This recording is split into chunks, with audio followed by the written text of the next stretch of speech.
Okay, President Proctor, go ahead. Thank you. Good morning and welcome to the San Mateo-Foster City School District Board of Trustees meeting. Today is a special meeting. It's April 26, 2022, and I'm calling the meeting to order at 9:07 a.m. We will start with the flag salute. So please stand. Pledge allegiance to the flag of the United States of America and to the republic for which it stands, one nation, under God, indivisible, with liberty and justice for all. Okay, we will do roll call. Trustee Chin. Here. Trustee Corzo. Present. Trustee Watkins. Here. And I am here also. Trustee Warren is not here today. So we will move on to item number 4, approval of agenda for the April 26, 2022 meeting. Motion approved. Motion to approve. Sorry. Okay, thank you, Trustee Chin for the motion and Trustee Corzo for the second. All in favor, please say aye. Aye. Any opposed? The agenda passes. We just have one item today. It's 5.1, so we can go directly to public comment now on just this one item. And then we can begin. And we do have a member of the public. Yes, we have one person here. I and others from St. Bartholomew Social Justice have been, I figured it out, for 15 years, have been coming to the school board.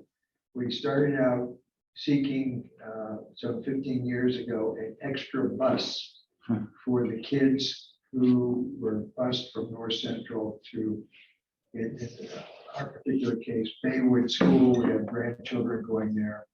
And there was an effort to provide extra help for the kids that were bused, but there was not a way for them to get home. So we asked the school board for funding for an extra bus. And so 15 years later, here we are. And I read the report last night, and tears almost came to my eyes because it's been a long journey. And excuse me, a first reading, what you folks have done is marvelous. And I think I can speak for, or I'd like to speak for those of us that have supported this effort in North Central for all these years, and count on our support to do whatever is necessary to promote and help this looks like a very thoughtful plan to succeed. So again, thank you so much for all this. I mean, it's very heartfelt. Thank you. Yeah.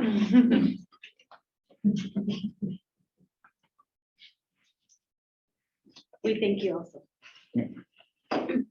I haven't seen that before, but I think that is okay according to the Brown. She's running. Give it Can time. give something. She is running for office. Giving out. Yeah, hugs are allowed. Thank you for that. Peter, would you mind checking with the Zoom audience, see if there's anyone with public comment on this item? Absolutely. For those that may be joining us for the first time, if you'd like to make public comment on this item, please use the raise your hand functionality within Zoom, and I'll call on you one at a time and provide you the 3 minutes to address the board.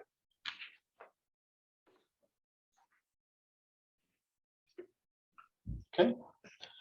First, we have Lori. Lori, go ahead. Hi, everybody. You've heard me before.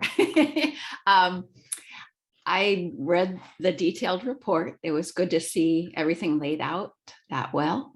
One concern I still have is that it's a fairly ambitious project in terms of the services that will be provided. And I'm not assured that the funding for that will be continued. I heard about partners contributing and things like that. But I've seen our budget in the school district go from lean to full in different years. And I just want to make sure that those services that are proposed would be continued. And hopefully that the spirit of Fiesta Gardens School, which has been very excellent in terms of nurturing children and academic standards, is maintained in the new school. Thank you very much. Thank you, Lori. Oh, and I hope you have room in the budget for bathrooms, because trying to teach a kindergarten in a school with no bathrooms is really, really rough. It makes you lose a lot of instructional time, and preschool too. Okay, thanks. Thank you, Lori. Bye. Okay, President Proctor, we have no other hands for public comment. Okay, then we can move forward with starting this item. Thank you, President Proctor, members of the public that joined us online, as well as our friend here in person. What today's conversation is about is giving the school board an opportunity to look at the details related to the proposal, the strategy that we have in place, to give members of the public an opportunity to hear from the board in this venue, more of a free-flowing conversation about it. To also give the members of the board an opportunity before Wednesday night's meeting to think about additional actions that the board thinks we need to take to make additional suggestions for us. All with the understanding that the proposal for Thursday night, which is 2 days from today, is to request that the board authorize making this campus relocation between College Park and Fiesta Gardens, with all of the details that are built into the plan that you're looking at. On page 5 of the presentation, there is a list of 4 recommendations and an opening for number 5. That really refers to our conversation today and even up to Thursday, right? And it could be 6 and 7 and 8. But understanding that this is a complex issue that requires our, very thoughtful analysis.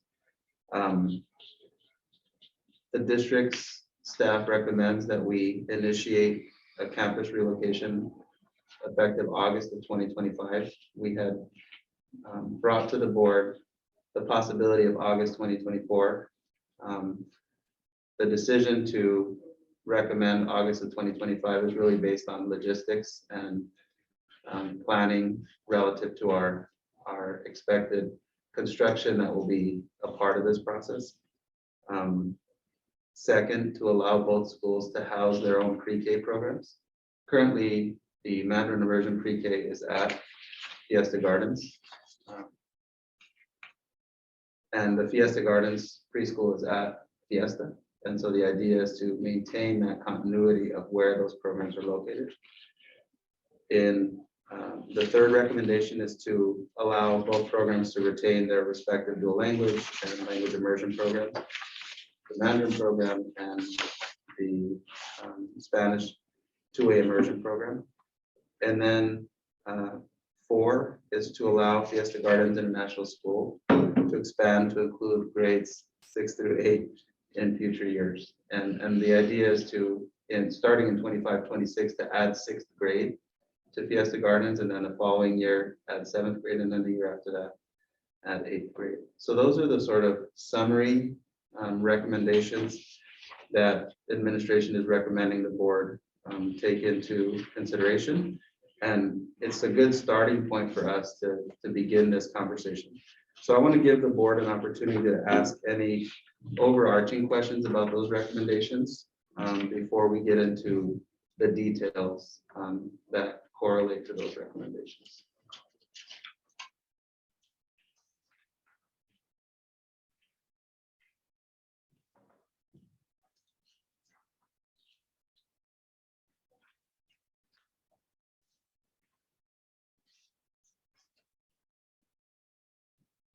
Hearing none, and of course we can always.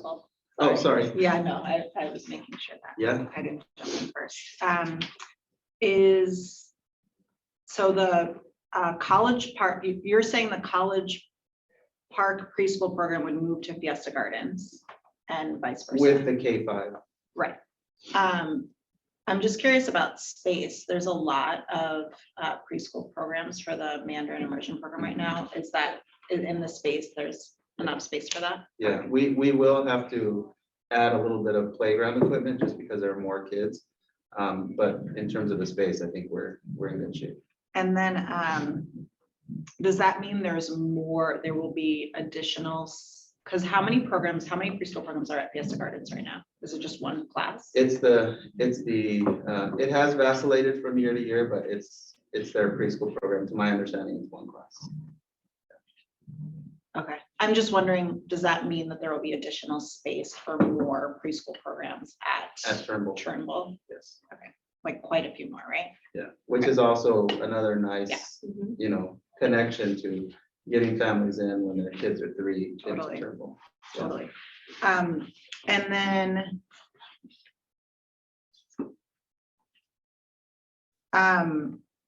okay, so for the third one, and I know maybe we'll talk about this as we get down the line, because I know that it's laid out later in the proposal as well around, like, I guess the programmatic recommendation, but is this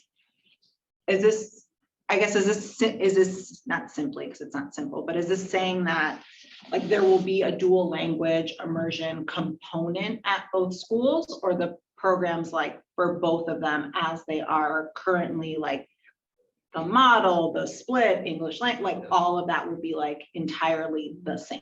Yeah. Like what, that being fleshed out would be helpful in terms of what the recommendation is. And I'll add that for Thursday night, because that is the recommendation. In other words, what I heard from both communities throughout this process was we want our language immersion programmatic components to stay the same. The staff at Fiesta, the staff at College Park saying, we deeply believe in what we're doing to teach children a second language and in the way that we're doing it. And the work that we're doing with BAN is fundamentally for the Fiesta Gardens community is about elevating the voices of North Central San Mateo families and to create a responsive school environment that meets their needs, that isn't necessarily tied to making a change to the language immersion component of how Fiesta operates. So I wanted that to be very clear to both school communities that this proposal isn't about changing how they do language instruction. It's focused on other things. And I'll make that more clear. Yeah, that would be Thursday. helpful. And then I guess part two of my question, then if it's not about changing the language component, like that part, the recommendation is that part remains intact. Is there still conversation on other programmatic elements of the school that are intended to incorporate, hands research, community and stakeholder, right? Because if you look down, even though like theme wasn't like necessarily a driving factor, right? Like the language piece, I'm not arguing that I think that there shouldn't be the dual language piece at all.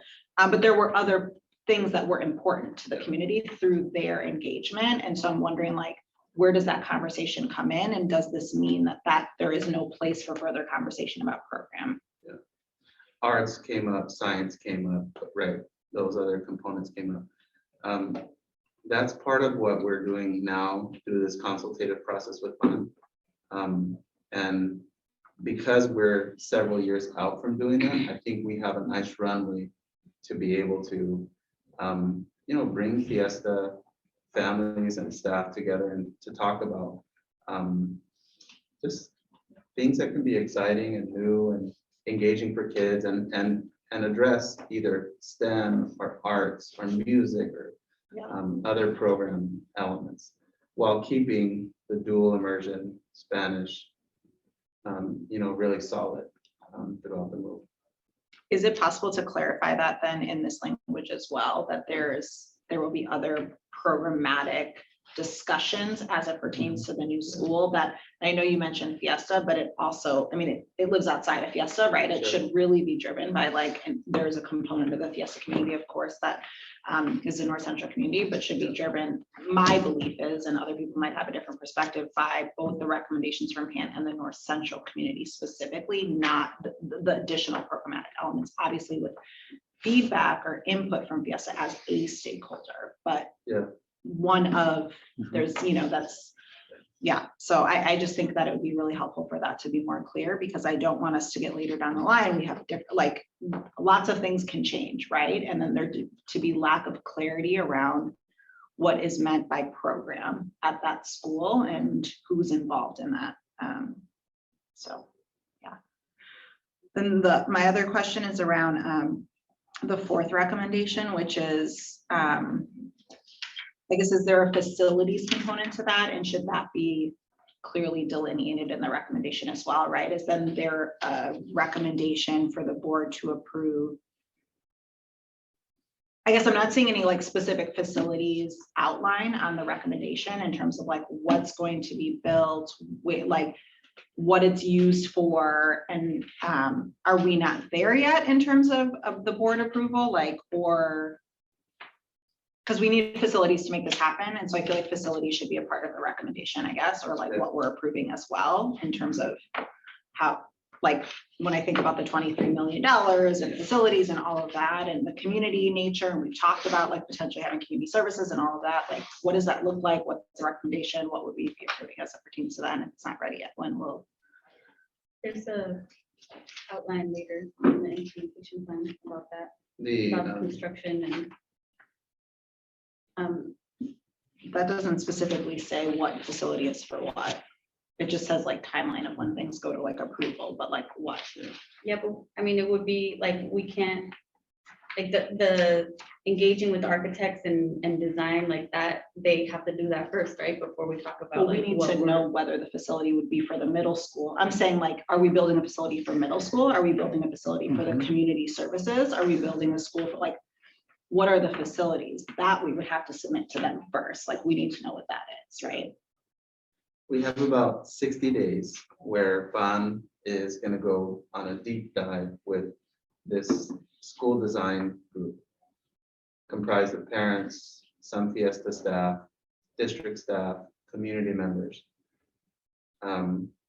We want them to be able to come to the board and present to you all the feedback that the community gave through this process, saying, what does our school need? What does North Central and San Mateo need? I suspect that something in the realm of community center and community services is going to be a part of it, but that's just my opinion. I could be wrong, and they could show up in 60 days and make a different recommendation. The school actually has sufficient classrooms now to take all of the students who are currently attending Fiesta, bring them on board. And then the school has a facility in the front. It's like, 4/5 the size of the other classroom buildings that sort of functions as like a, yeah, it's like an office, but there's like there's a sort of little therapy rooms, meeting rooms. like resources. Yeah, so that's sort of in play for us to say, well, let's turn them back into classrooms, and those can become 6th, 7th, and 8th grade classrooms. Or you leave it the way it is, and there's sort of actually a nice little piece of real estate at the end of it that could be the locus of additional building for that part of campus. You know what I'm talking about? There's like a little outdoor garden, and not necessarily a parking lot, but sort of a paved area right in front of it. Yeah, it's on the corner of Humboldt and Poplar. So those are the things that when this report's given to the board at the end of June or the beginning of July, the board will have heard, and you all will have an opportunity to say, hey, Superintendent Ochoa, we like this report, start to work with district staff, find us an architect who can start to draw some things up for us. But within that recommendation, you'll have a lot of clarity about what kind of building is recommended to be built. the analysis that we did was to say, if you have a school that's enrolling about 75 kinders every year, and you know that the older kids get, there isn't always a 100% continuation of kids staying in any program, whether it's GATE or whether it's a Montessori. So if you can think about of your group of 74 kinders, by the time those kids get to 6th grade, keep 64 of them. That's 32 kids in a 6th grade class. Well, 64 out of 74 is a really high percentage. Maybe the other 10 want to go to Burrell or Abbott or Bayside or Bowditch for whatever reason they have. Sports, music, friends, families. And what happens is you basically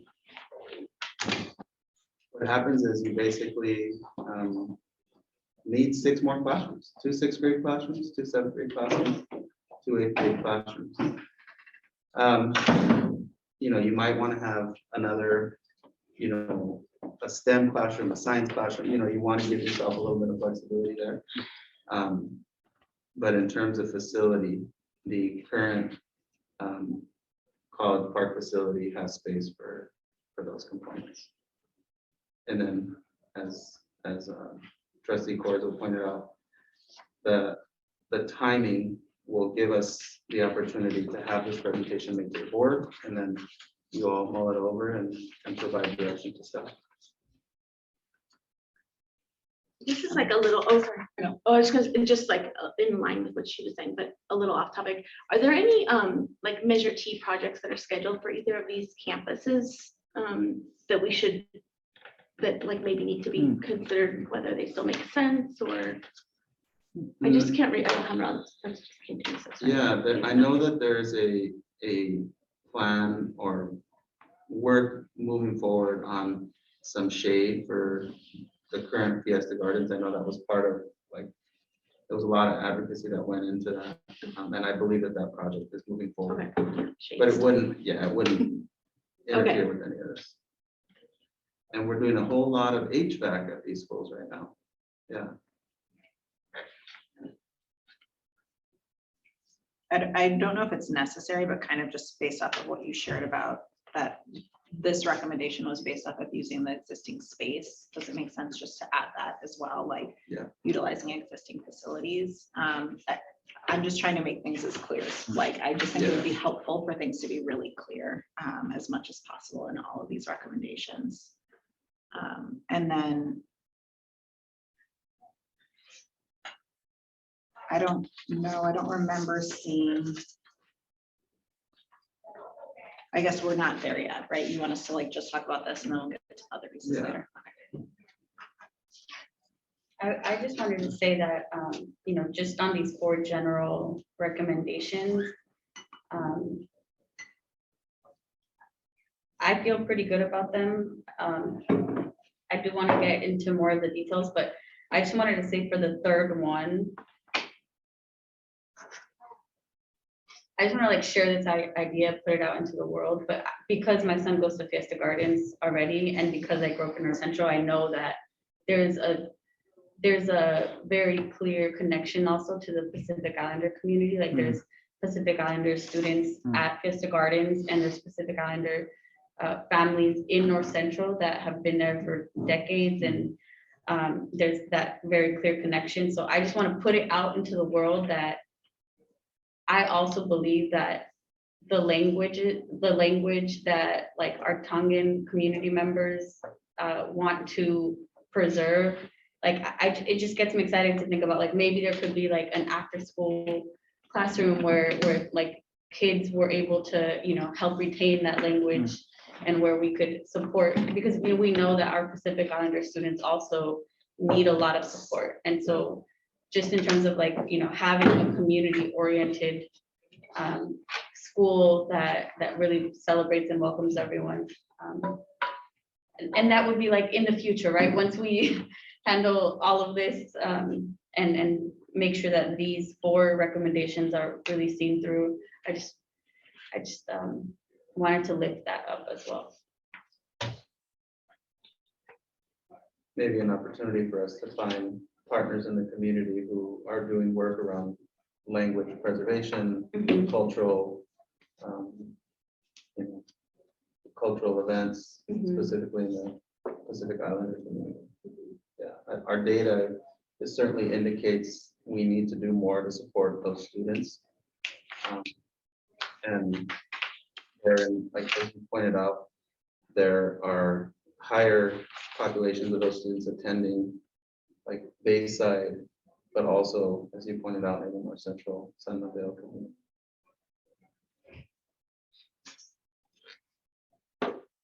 Sorry, I don't, the recommendations are fine. I have comments, similar comments on other things, so. All I right. want to move on. Yeah, let's move on. Yeah. The consultative process. This is a process you all are very familiar with. This board engaged with BON as a consultative company that was on November 19th, 2020. The language in this report is from the BON presentations. You all saw this list of stakeholder engagement, how it coordinated to the work that was being done. On June 10th, the school board received a presentation from BON discussing teaching and learning, the vision for the new school, the North Central community itself. Many of the things that BON pointed out to us in the survey research were things that had been discussed by the board before, but also since. So I wanted to stop here on page 9 and give the board an opportunity to ask any questions or check for any information related to the bond process leading up to June 10th, which was just a couple of weeks before I started work. A pretty clean We don't want to process. continue to page 10 since it's part of. Yeah. All right. The 4 pillars. Yeah. Yeah. So I'm glad you included timeline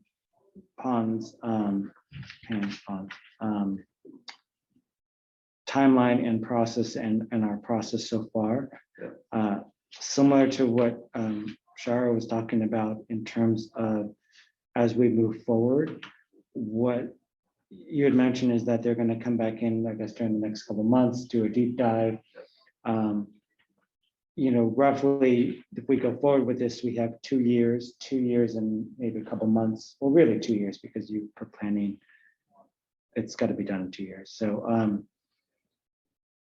I would want to see sort of like what's the continuation with PAN, like some timeline, some sort of deliverables.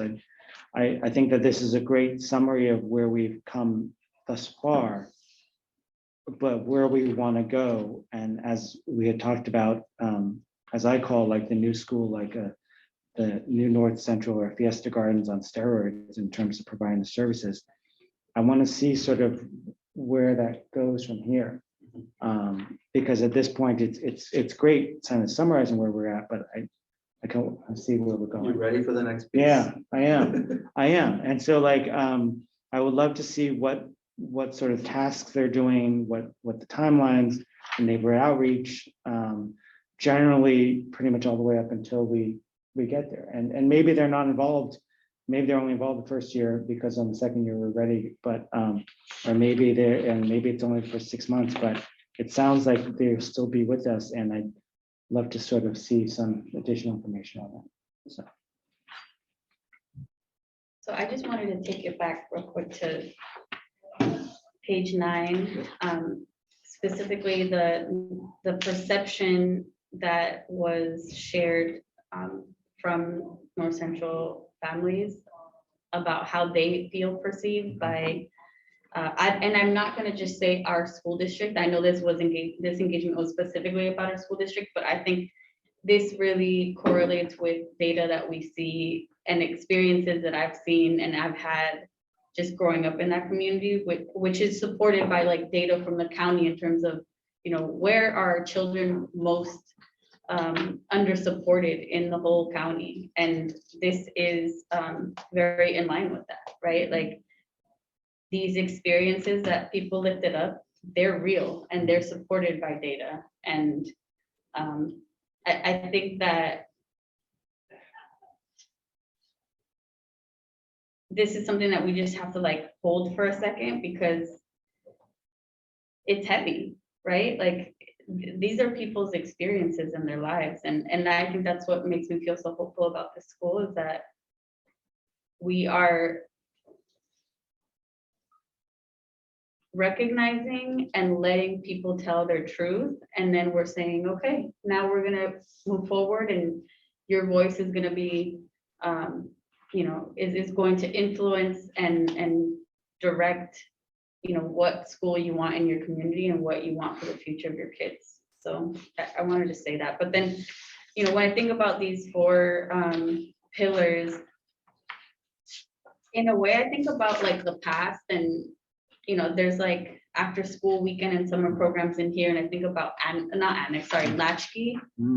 So you probably, I don't know, if Latchy was an after school program that kids from all over our district that were from North Central, you know, it was their safe haven. It was an after school program and I went there and I remember not wanting to leave. I wanted to keep doing puzzles for hours.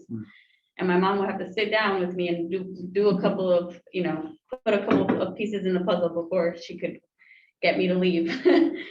But that is something that I think was an asset that we don't have anymore and something we can bring back that was a benefit to the community. And I don't think we should ever call it Latchy again, but it was an amazing program. So I just, you know, I also, again, I know you all have heard me say this multiple times, but like the Koshland program did grant North Central you know, there's a grant that has been promised to the North Central community and the fellows will be announced in June, but that I think is something that we want to keep on our radar because we could really collaborate with that effort. Koshland, the San Francisco Foundation through the Koshland program has promised, you know, $300,000 to North Central to do a community project. And I think that will correlate with the work that we're trying to do and with the timing. So just so everyone is aware of that.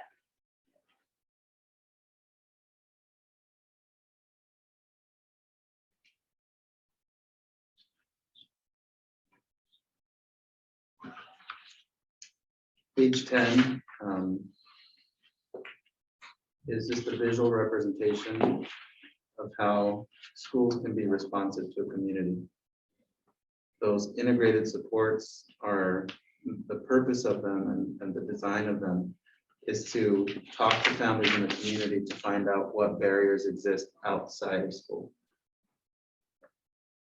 To stretch ourselves to think about that. But I do want to point out we have a huge network of people in this town and this community that they kind of live to help others in this community. So it's about us as a school district taking ownership of the fact that if we give people a space and tell people you're my partner, not you're a visitor, then they will come to your school and give supports to the families if they feel welcome and they know the door's open for them. And then in other cases, it's about seeking grant funding to facilitate programs for the community. And those opportunities are ripe in North Central San Mateo. So you see the visual representation of families coming into the school, that door being open, having kids spending time after school on the weekends and in the summers, treating parents and community members as leaders and partners in the work and not recipients of reports or recipients of information, but inviting them to take leadership roles within the school. And those things are the pillars of the community schools concept, which is the work that BON is very committed to doing as well. They included it in their report to the board on the 10th. So the next step is to look at facilities. We have in front of you the rendering of Fiesta Gardens on page 11, on page 12, College Park Elementary School.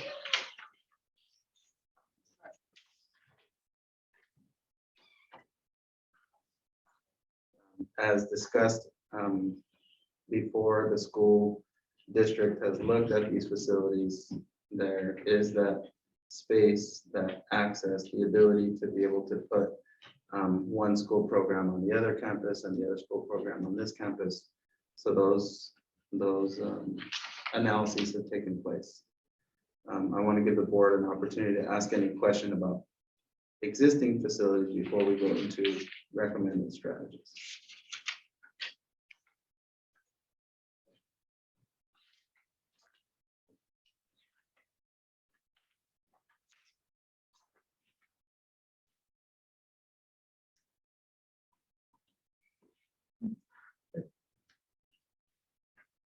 Page 13, recommended strategy. Let's start with grade span. The recommendation is to have the Fiesta Gardens program continue to serve pre-kinder, and beginning in August of 2025, add a 6th grade classroom. Add a 7th grade classroom the following year, and add an 8th grade, I should say grade level, not classroom, but grade level, each one of those 3 years. So I want to start there, give the board an opportunity to ask about the reasoning behind that. Yeah.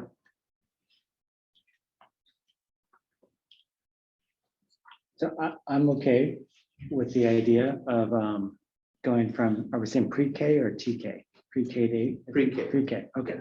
So I'm okay with going pre-K to 8. I think it's a great thing for the community. I think it's really good. The one sort of thing that I have note here is it's in the plan, we have the sort of the recommendation strategy and then the implementation plan. And I think they kind of blur a little bit too much. So there's not a clear sort of definition between sort of the strategy and sort of the implementation. Okay. And so as this is outlined here, this feels like, in terms of the grade spans, it feels more of like implementation. Here's what's going to happen. But then as you go into the strategy part, like academic and enrollment, that's more, feels like more of a strategy. So I, to me, and just overall, when we talk about implementation, I have comments about sort of that as well, but it's just and I don't know if that's sort of a stylistic thing. So I'll leave it as that comment. Thank you. Thank you. I had a question about the enrollment piece and the magnet program. So the recommendation then is to continue the magnet program, and it says grandfather priority for those currently residing in FGIS vicinity, but then also establish neighborhood priority. So you're saying that there would be 2 priorities, and would they be weighted the same? So Fiesta Gardens and North Central? Yeah, so under the board's current policy, there are neighborhood priority set asides for North Shoreview, for Parkside, for College Park, and for Fiesta. So in this instance, you may have families who bought a house this year wanting their kids to go to Fiesta Gardens. And so the use of the term grandfather is intended to address the possibility that one or more families bought a home in the Fiesta Gardens neighborhood for the purpose of getting their kids into Fiesta Gardens International School. I think my recommendation to the board is that it's only fair to continue to give those families the neighborhood priority once the school moves to North Central San Mateo, because that was for those families, and it's probably a very small number, and it actually might be 0. But even if there's 1, I think it's only fair to those families to say, in that, I didn't want to call it neighborhood for Fiesta Gardens, but vicinity is what is the term we landed on. But in that vicinity, families who indicate to us that they purchased a home there or moved there for that reason will be treated as a North Central San Mateo neighborhood priority. The same thing with the way College Park operates now. There are families who purchased those homes in the North Central San Mateo or moved to North Central San Mateo so that their kids would have that neighborhood priority at College Park. Okay, and I think I think we're gonna have to be also a little just more clear about those priorities and what it'll mean. I'm just thinking about like numbers wise, right? Like, Yeah. like, is it a true magnet if the possibility of, you know, living in another part of our school district and going to this school is gonna be so little that, I don't know, I'm just thinking about that lens of it. I don't have it fully fleshed out in terms of my exact question. But I'm just wondering how it'll shake out, because we have, like, because of the 50-50 model, we have this like, it's a neighborhood, there's gonna be the neighborhood priority, but then there's also gonna be the needs of the program and how we stick to the 50-50 model. So it's a little more complicated, I guess. I just want to understand that piece a little more. So this is where I'm okay. I mean, so I know we sort of jumped to enrollment, but Yeah, sorry. so I'm okay with the strategy of this, but as sort of we're talking about, it's the details of the implementation. And I think so overall, I think the strategy is sound and I'm okay with moving forward with this strategy. But at some point within the next 2 years, you know, I'd want to know, like, okay, what is the existing neighborhood priority, which we approved last year, 2 years ago? And then how does that affect, you know, people who bought homes, people who kids are currently there, what the grades are? So I think that is where the implementation part comes in. So I'm okay with the strategy, but, you know, again, later on, the details. And to build off of that, I also think for actually both this and, well, I'll just stick to enrollment for now, but I think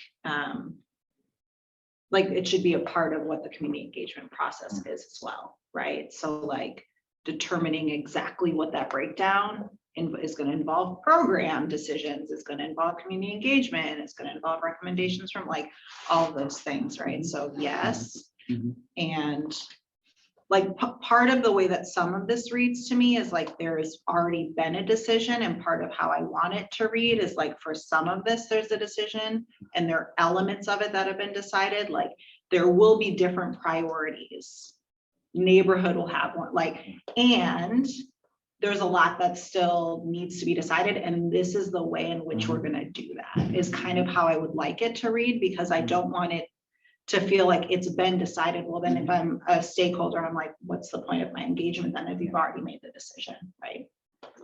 What's critical too for us to talk about is that what I'm asking the board to take action on Thursday night is to authorize the relocation of the 2 campuses. This is what I believe should happen, but this is a very, like, each one of these is worthy of its own item at a publicly agendized board meeting where we have, I mean, I know a lot, but we should have Stephanie Gibson making this presentation, right? Dennis Hill should be sitting with us going through the details. And they're ready to, but it's not time to do that. We're multiple years away. And on the board side, you want these things to follow a very methodical process. You can look at each one of these categories and say, we're going to have a meeting dedicated to this item, pushing it forward so that we don't, and I want to make clear, I'm not asking you to authorize this. This is what I'm saying I believe should happen.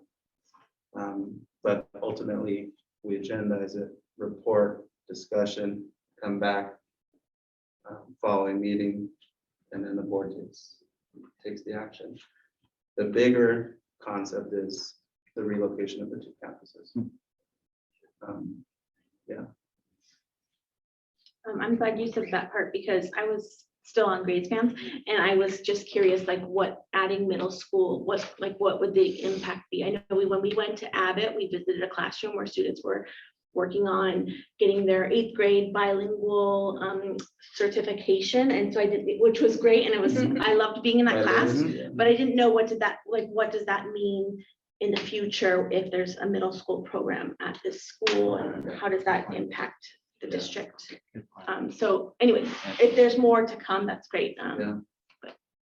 Yeah, those are things where like the Fiesta Gardens staff is excited about the opportunity of kids remaining in a 50-50 model going through middle school, which is very tied to the idea of having like the highest levels of biliteracy. So if you have 60, you have 60 biliterate students. When the students don't continue in a K-8 model, they go to their new school and they take 5 or 6 classes in English and 1 class in Spanish. It's just more difficult for the non-native Spanish speakers to retain the language, and for it to not just be an elective class. And the enrollment would tell you, you lose a lot of kids. You go from 75 kids in 5th grade to 31 or 20. Every year it's a little bit different. This model would help keep those numbers more solid. Yeah. The academic program is, the design of it is that biliterate, bilingual, the cultural connection to the Spanish language, the appreciation for diversity.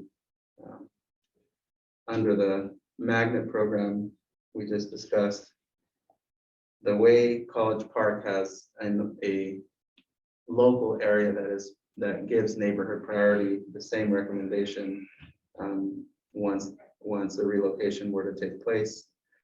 And then those again that live in that Fiesta Gardens neighborhood or vicinity would be grandfathered into that school for those who have that address now. And then on the bond partnership, this is the work that's happening now with the school design team. Specifically discussing responses that provide integrated supports, extended learning opportunities, parent and community leadership, and active engagement for families. Yeah. So my only comment is, it's not just keeping a rigorous academic environment, it's more like enhancing, right? What we're talking about when we think about the academic program, and what Pam may be coming through, it's not just, it's like, to me, there's the floor, right? We want to go more. And so, that's my comment on the academic part. And I think just to echo what I shared before, that there's like an openness to thinking about what else does this program look like this piece of respect for cultural aspects of language and language development, yes. And are there other things that, so. Yeah, I'll just share that, like, when I think about like the interconnectedness of like academic programming and community engagement, I think about how right now at Fiesta Gardens, the PTA has revitalized this program called Reading Buddies, and how it's like a really like tangible example of, you know, Spanish speaking or bilingual adults and parents coming and learning and reading to a child in Spanish, and then, you know, monolingual English speaking parents or family members coming and reading in English, and then how it's like, it's both of those, right? It's supporting academics and it's also community engagement, and yeah. So. Page 14 is dedicated to the College Park program, maintaining the PK through 5 program on the Mandarin Immersion. This is actually in both under program. It's actually from their school mission statements. So the language in there about the sense of self, the sense of diversity, that's from the Fiesta Gardens mission statement now. And then what you're looking at here is actually from the College Park mission statement. Very cool language. So the same recommendation exists for the magnet portion of this, which is if this school relocates to where Fiesta Gardens is, beginning August of 2025, that should become the neighborhood.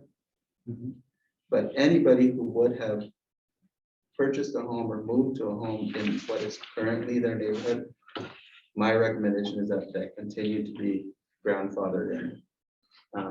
basically to honor that decision that they made, because we have heard from some parents saying, hey, you know, this move is really problematic because we just moved into this neighborhood for this specific reason. And again, it might be a really small number of families, or it might not even be anybody, but I just think it's the right thing to do. I have a question about the recommendations as PK, and then it said should follow the K-5 program. But I guess my question is, what about the SDC classrooms that we have at Fiesta right now? I think we have, I know we have one, we may have two. Yeah, I'll likely recommend that we relocate those classes. As you know, we're undergoing changes in our special education department, and that is one of the recommendations that it's on a different process because it's not tied to the dual language immersion program, but we have some imbalances of where we have SDC classes, and the Abbott complex is sort of the biggest one where we have huge numbers of classes at Meadow Heights, George Hall, Laurel, and Fiesta, and as well as Abbott. They all sort of culminate at Abbott, and we need to make that more accessible so that families who live in the North Shoreview neighborhood, or families who live in Foster City, can have special day class programs in their community and not have their children travel so far to be able to go to a school that meets their needs. Okay, and then I guess to that point also, Gate is at College Park right now, and so that's a whole other. Yeah, that's a different presentation. Yes, yes, but I just wanted to like remind us that that's also like, wait, so actually, how is that? What are you thinking about that? I know, I mean, you don't have to like have the full out plan right now, but just curious. I don't think we should make any change to what's currently in place as a function of the conversation we're having. Okay. I think, I believe that we should have a much bigger conversation about GATE programming.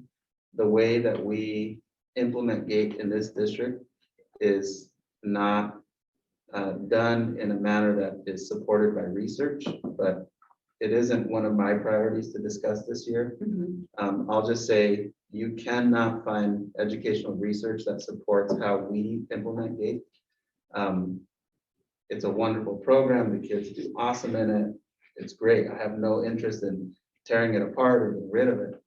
But down the line, 2-3 years down the line, I think we need to establish a committee of folks who sit down and look at research about GATE programming and talk about ways to start to implement that in our district multiple years down the line. Yeah.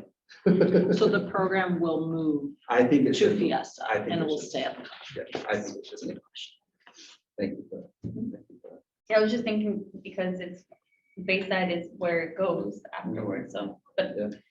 a topic for another time. Let's move And on. I'm trying to tap dance. Yes, yes, To just say, we will talk about it, just not as a part of this yes. conversation.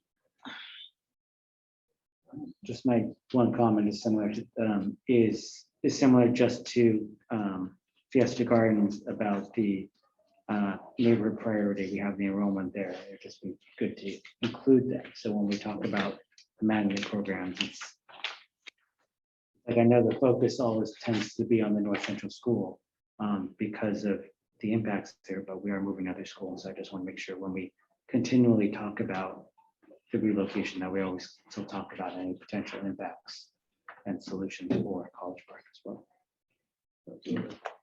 One other thing on this piece. So for College Park, it really is just like moving location. For Fiesta, North Central School, it's like a much larger conversation, whatever. And so when you look at kind of this, it makes it seem like it's, with the exception of the community engagement, like it's the same, right? Like what's happening for both sites is the same, and it's not. And I don't have like a specific recommendation, aside from like, it needs to look and feel different when we're like looking at recommended strategy for Fiesta Gardens North Central School and College Park, right? It can't just look and feel the same because it's not. And I just want that to be clear, like visually, language wise, like all of that to the community, that like this is a much more in-depth, it's a different conversation that we're having here. With College Park, it really just is, you have a new campus and like really everything else is staying exactly the same.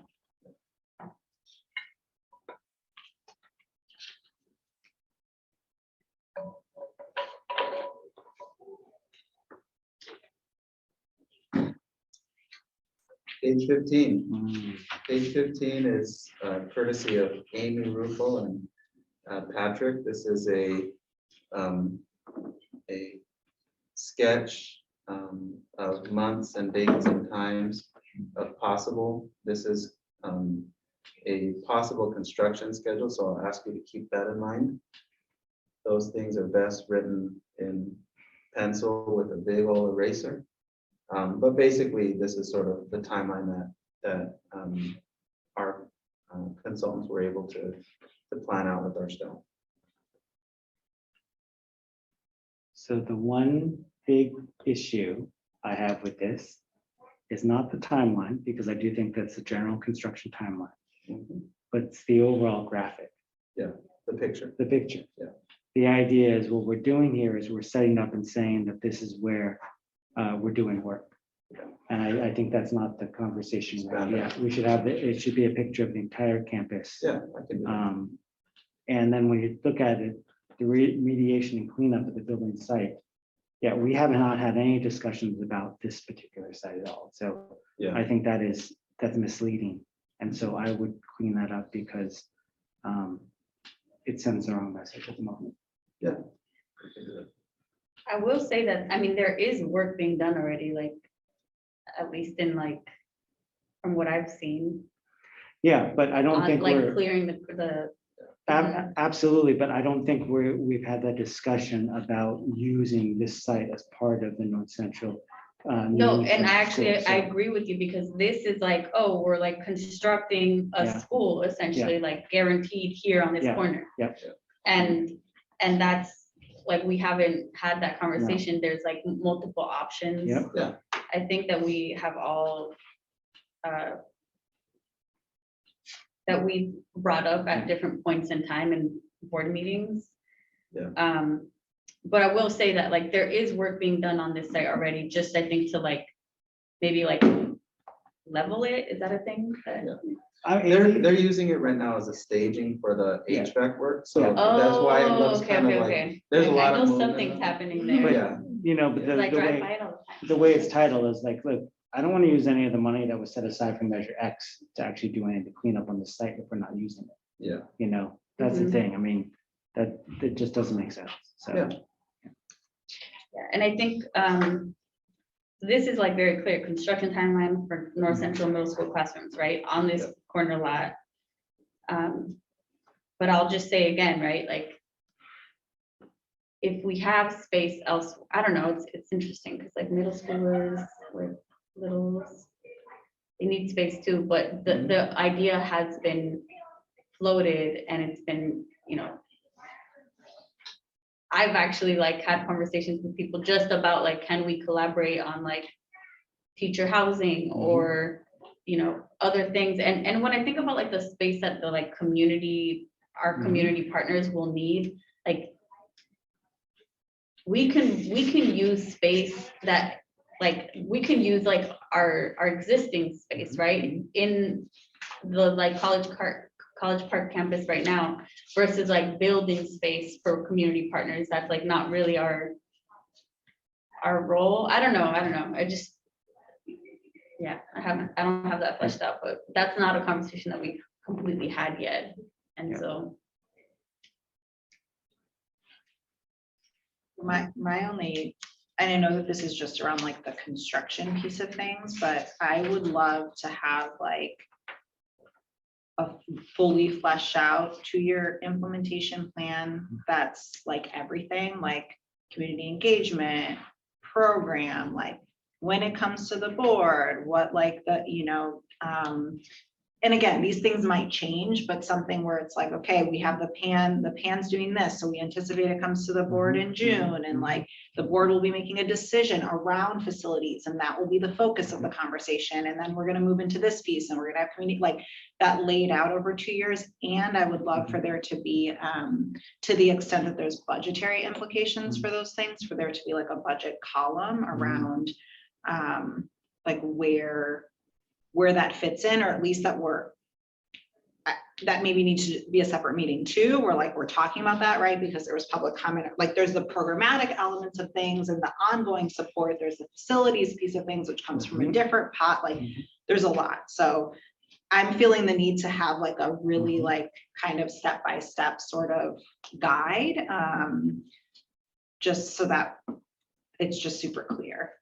Where we make sure, I know that like you all probably have this in your minds and all of that, but I think having that down on paper for us to have in the community to have would be really helpful. I had down quarterly updates, like have some sort of like timeline where over the next 2 years, if we approve this on Thursday, then it's like, okay, what is the plan? When are you coming back? Like have actual dates.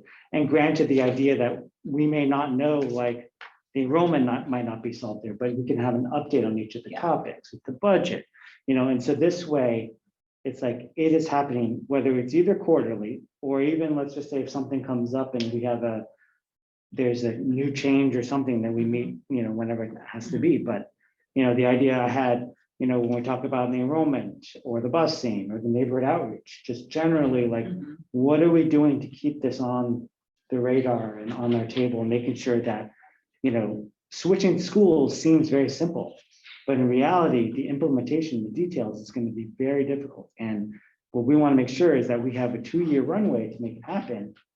How are we making sure that we're all on the same page, everybody in the district's on the same page, and even the community, that it's not like coming, July of 2025 and people are like, wait, what are we doing? It's like there's a whole process and and it's documented so that we know. And I think that's sort of I along with like the the budget. idea of quarterly updates and having like the kind, similar, I think I'm thinking about like the SPED updates where like they always talk about the same things. And like you said, if there isn't an update, it's okay to say like, we have no update on this item, but yeah, I really like that. Can I just say that I think this is an excellent report. And I think what you're hearing is like what we've been hearing from the community, which is like, we think this is so important and so such a valuable process that like we want to know all of the details and like we know we're not there yet, and like that's what we have to tell the community, right, as a board. But like now we're like you're the implementer, right? So I think that's where all of that is coming from. But I just want to own that like this is really positive, good energy around this, and we value this work and your plan. And we just, we want to be a part of it, and we really want to see it through because it's so vital to our community. I think we should have a conversation about having presentations and updates to the board 3 times a year and not 4 times a year. And solely because the summertime is not a good time to, first of all, try to meet with you all, but also to get the staff to have the reports, something more like a September, January, April timeline. And the team is basically your director of facilities, your chief business official, your director of student services, your coordinator of enrollment, your director of curriculum and instruction, and your assistant superintendent of ed services. So that when we have this meeting, you have a group of 6 people who are leading this work and developing that timeline for the board. I'll add that to the presentation for Thursday night so that you get a clear sense of if the board were to move this proposal forward, this is the group of individuals that will be responsible for guiding the district through this process. And here are the deliverables of when they're going to basically enlist this engagement. I'd suggest that we do it at meetings like this, where more open communication can happen. but also regular school board meetings would work as well. I think you're just under a little bit more pressure to sort of, I think it just kind of makes people hold back a little bit more. I wonder if there's a combination, because I do think it's hard for like the general community to attend meetings like this. And like, I don't want people to feel like there's like, oh, they're intentionally being left out of the conversation or whatever, right? Like, so I think maybe there's some sort of combination where if there's items that like really need in-depth discussion, we can do a study session, but then I think there should still be like the 3 times a year updates at a regular board meeting for the public. One other comment is, as you talk about those meetings, wherever they are, enrollment is a big piece. And I would want to make sure we sort of tie up enrollment like at the September meeting or so, because, as parents think about enrollment next year, I mean, we talk about enrollment December, January, February, we'd want to pin down the enrollment earlier than later. So Sure. I think of the topics, when we think about it, that's one that we want to sort of pin down earlier. Because as we want, families from North Central or College Park and, new families come in, they would want to know, like, okay, how does it work? And I think the sooner we have that, the better.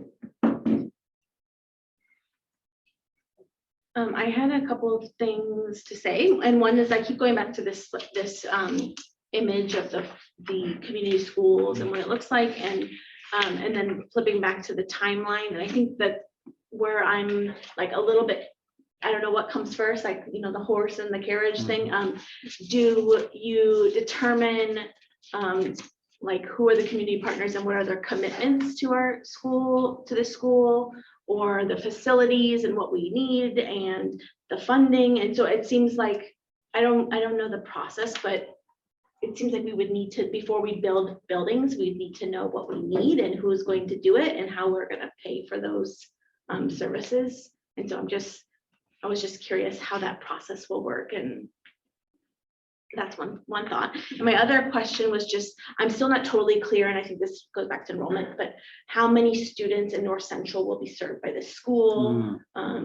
If we're keeping this, obviously the 50-50 model is going to continue, and this is going to be a magnet school. Just like, what is this going to look like for the community and the students that live in that area? And I know that not every student is going to be able to go to school, but like, what is it going to look like? So those are my 2 things that I keep thinking about. We're at about 1,500 students in the North Central San Mateo neighborhood. Of those 1,500 students, 70% or so, 60 some odd percent are native Spanish speakers.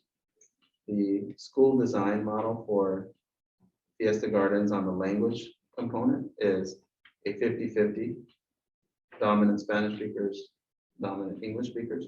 So the North Central San Mateo neighborhood is not far off from that percentage. It does skew more heavily towards dominant Spanish speakers, but it isn't so far away from what the model delineates that it would be a problem. We also have, in a prior presentation to the board, students who live in North Central San Mateo already attending Fiesta Gardens. So there's sort of a very initial inkling of how many students would be served, but adding grade levels to North Central San Mateo will increase the number of students who are being served, and it's in the planning process for the school to be able to get up to about 750 students. And so with any magnet school, it's a matter of the families wanting their children to be served in a biliterate dual immersion program, and not all families do. There are plenty of Spanish-speaking dominant families who do not want their kids to be in a bilingual program. And we want them to have that choice to be able to say, no, I want my children to continue to go to Baywood, or I want my children to continue to go to Park School, what have you. So it's in that 750 student range in terms of the school's population moving forward, and that's including pre-K, TK, 6th, 7th, and 8th grade. So I just want to be clear on this part, because, I think that there's sort of this thought that when we put this school that's going to accommodate all the kids in North Central, and if we're saying like 1,500 kids in North Central in our district, I know we bus like 1,200 of them out, right? So the idea is like, this is the first time I'm hearing about 750 kids. This is what the ideal, or maybe not ideal, but this But sort it of could number. grow to that number. Yeah, because in the report, which we had a conversation about, it talks about twice the size. And if you look at that, that's like 1,000 kids. And I don't think, that would be well above the largest elementary sort of school that we have in our district. That's huge. And I don't think that, I don't know if that is something that we are gonna do, or if it's a discussion worth having. Yeah. But what I'm glad to hear is, because my thought is that when you think about the 500 kids, you add 6, 7, 8, right? There's 2 classes per each grade, right? And then if you throw in pre-K, then I can see you getting to 750. But what I'm concerned about is like, if we're all of a sudden saying, hey, we're gonna build a school that's gonna accommodate everyone in North Central, I don't think that's the message. And I actually don't think that's possible. It's not possible. So, okay. So, Which actually leads me to like, I guess just a request that we get like really clear around language around some of these things, right? Because I'm even like in this conversation, like we're talking about some of these things in different ways, right? So things like, let me actually see what the language. So in the, so is it a magnet school, like a true magnet school? Is that what the recommendation is? That's not in the recommendations. It doesn't say magnet. And maybe we're not there yet because it should be a discussion around program. I argue that it should wait. But I just think we need to be clear around, are we calling it a magnet? Are we calling it a community school? Are we calling it a neighborhood school? Like what kind of school is this, right? Because it could be a magnet and fulfill this. It could be a community school and fulfill this, right? Like based on the numbers that you're giving us in terms of the breakdown in the neighborhood, what is it? I think so that's like one piece. School swap is like another piece, right? If we're talking about new vision, new mission, like community engagement, like I personally don't think we should just say school swap. Like I just think that there are some of these pieces that I feel like it would be helpful. I don't know if it's something that can be ready by Thursday or if we need more discussion around it, or if Pan has recommendations around it or whatever, but I just think the semantics around it, while it seems like minor, I actually think are going to start to make things complicated for us, make the community not understand what's going on. And so I just think it needs to be like, when we talk about what's happening, like we all need to be really on the same page about the kind of language we're using, which I think just we need clear direction around what language to use right now. And I want to just make sure we're all super aligned on that. That's a good point, because I feel like, from what I understand, I feel like it is a magnet now, and during the transition, it will still continue to be partially magnet, but it could be phased to be like more of a neighborhood community school and not so much magnet, because I think that we might have the numbers and the ability, just with the Fiesta and the North Central neighborhood priorities, to fulfill the 50-50 model and not have it be like, and maybe like 25% magnet, I don't know. The reason for it to, Yeah. the reason for it to remain a magnet, and we can have a further discussion about this, assuming the board approves the proposal that will be put forth on Thursday, is that if you set it up as a neighborhood school and you have 1,500 children that live in that neighborhood, and your capacity at the pre-K through 7th grade or 8th grade level, well, and let me just say this, 1,500 is the number of K through 5. If I include middle school, the number goes up. So the reason not to think of it is because what you all did as a board a year ago is you acknowledged a very big concern about not having neighborhood kids attend magnet schools. That is my understanding. Analyzing the decision that was made by the board was to say, neighborhood students should be able to access magnet programs. That's the idea behind the set aside, the neighborhood priority, which is on page 17 of your handout, specifically to create a pathway for neighborhood students to access magnet schools. There was a question earlier about how the priority sits out, and it's listed on here, indicating that being in one of the preschools is a priority in the lottery.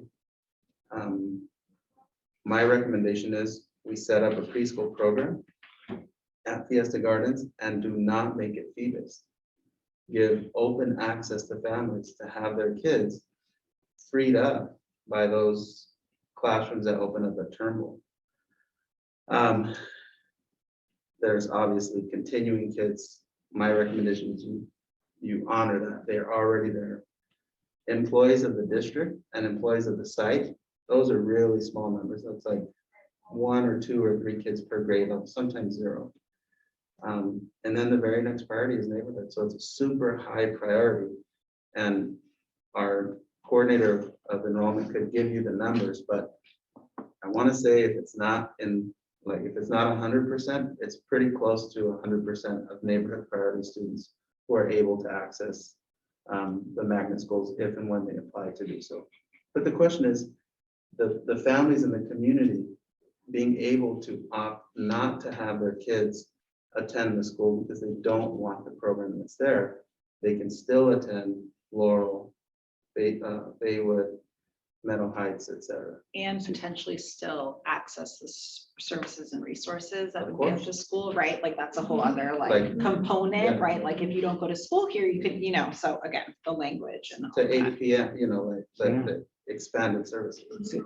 Sorry, I don't want to monopolize, but so what it feels like to me is like Thursdays, just a couple days, and we talk about just like number one is the relocation.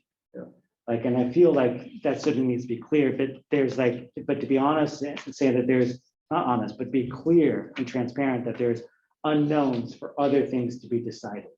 So that it's like, we're making this one big decision here that sets us up to make these other decisions. Yeah. But we have to get over this one big hurdle first. Yeah.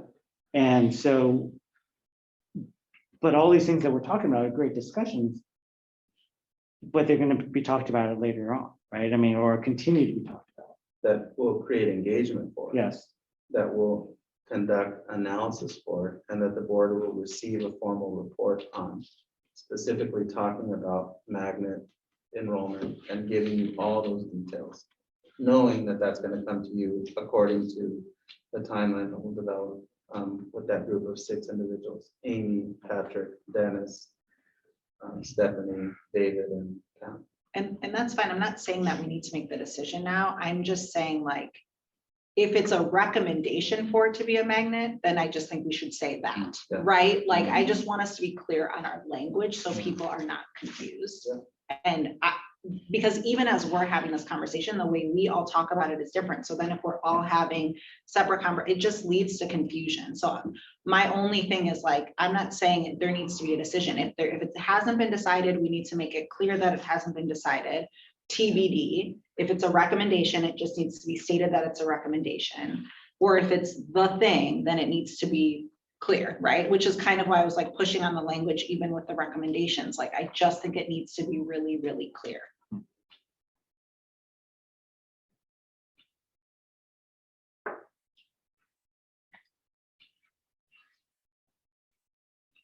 Sounds good to me. A lot to talk about, Yeah, a lot of passion. it's all good though. It's Yeah, exciting. it's exciting. Are we going down the rest, or is this? Yeah, page 16 and 17 are courtesy of our student services and ed services departments. They go into a little bit more detail about program components, as well as the current criteria we use for magnet enrollment decisions, with a couple of charts that are listed below showing the school's data.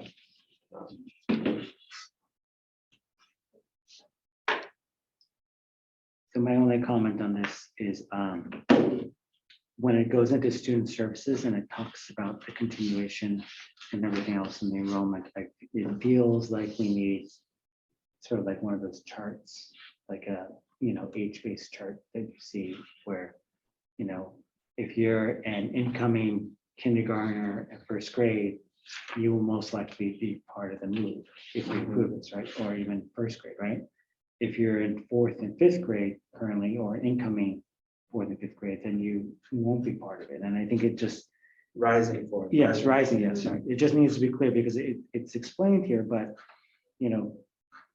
something that's really nice and crystal clear so that the existing community of Fiesta Gardens and College Park, and even the incoming or potential incoming families, it's clear what's going on.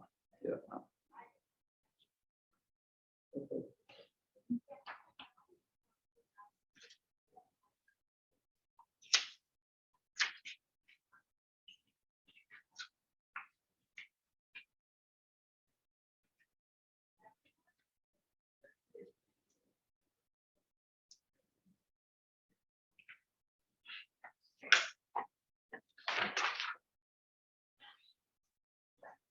I have two overarching comments, but I don't know if you have a summary or. I just wanted to say, going into, at the end of this meeting, I'll be making changes to Thursday nights. I'm actually gonna leave both on there, the one that's probably posted now and a follow-up one that's gonna indicate edits based on our special board meeting conversation, to make it very clear the action I'm asking the board to take, and to maybe reword it to indicate key considerations or key discussion topics for future decisions, something like change the language so that it's more clear what I'm recommending to the board. There's some language changes that are going to come from this. In a few places, I'm going to specify the 4 pillars of community responsive schools as opposed to describing it as a community school, so that we're not confused as to what we're talking about. Some of the charts are going to look a little bit different. I'm going to retype a few things. I'm going to add a chart showing current students at both schools who would end up having a relocation and who wouldn't. And then a completely new section that's going to talk about the plan moving forward, the people on the team, and the deliverables of when we would meet and what presentations the board would likely receive. Understanding that I'm going to ask you to let me shift that around in the future if there's some change that necessitates it, but to basically give the community an idea of where this might head in the future. So just two overall comments. One is, I think the introduction is really good. This is a long time coming, and I know that there was some work that was done. The paragraph before the implementation or the recommendations. It'd be great to throw some dates in there that you talk to the community, because sort of the the pessimist in some ways might say, well, did you really talk to them? How many times did you do it? The other thing, just overall, I think this has been a great meeting. It's the timing wise, it's been really tough. I mean, obviously we had to coordinate and squeeze this meeting in. And so we couldn't have a ton of community members. We're glad you've come. But also our teachers who are obviously working right now, it's hard. And so I know that a lot of them may be clamoring to find out exactly what we said.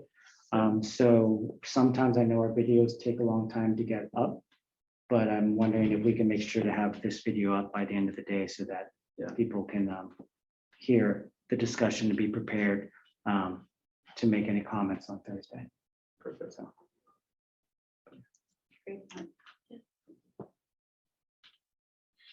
Anything else? I think it's great. And thank you for this. Thank you. It's great. Thank you. Thank you.